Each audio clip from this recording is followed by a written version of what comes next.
Okay, so here is another video for ICanDrawThat on Reddit. It's reddit.com/r/ICanDrawThat. And as you know, I often take requests there. And let's dive right in. The setting is a dilapidated upper castle room, cold and in utter disrepair. On the pedestal of the background is a faintly glowing and translucent book. I don't know why I'm just assuming blue. I'm going to go with blue for that.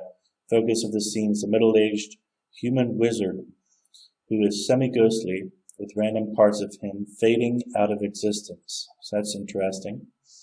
And this is a result of the book's corrupting power of illusion.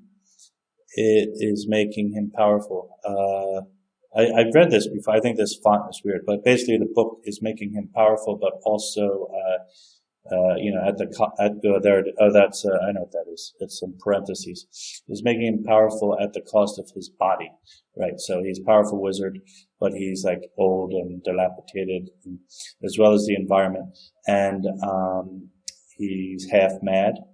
He's reaching out with one arm. Okay, so I'm going to dive right into that. Get a little bit of inspiration for it. The dilapidation is not jumping out at me, but I guess as we go about things, and how do I represent that it's in an upper castle room as opposed to a lower one?